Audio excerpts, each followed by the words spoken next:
Good evening. I want to touch on and review activity 9.4 from Marshall 2014, chapter 9.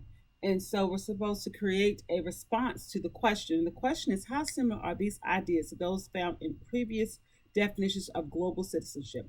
Some of the previous definitions in global citizenship from the chapter talked about democracy, cooperation, conflict, equality, diversity, fairness, justice, the rule for law, rules, laws, human rights, freedom, order, individual and community, power and authority, rights and responsibilities.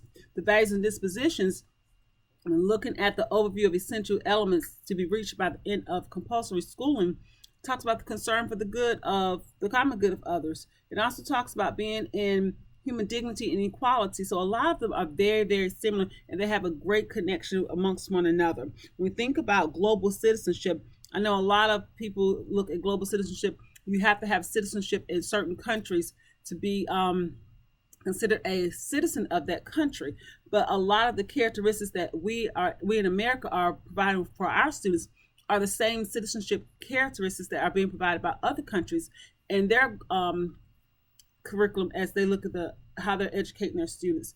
And so we definitely want to make sure that that citizenship term is being used universally, because being a citizen and part of any global society is being able to give back, being able to be cooperative with one another, being able to follow the laws that are being laid out, being able to be fair, and being able to make sure that we are showing justice and freedom to those that have been given that freedom and that right, practicing tolerance of one another, being able to be cooperative with one another. And then we talk about cooperative learning and teaching students how to work together with one another, because regardless of whatever career they go into, you have to be able to get along and to work with one another. So being willing to have an open mind, and that goes back to equality, diversity, cooperation, and conflict, because conflict will come.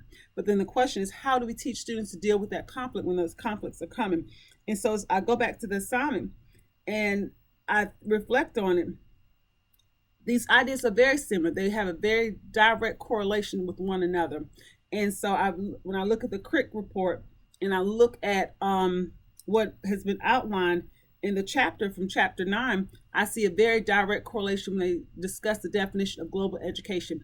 It's providing that character education in a global environment and teaching students the values and the dispositions of how to govern themselves accordingly, socially and emotionally, as a student and as a citizen of their country and society.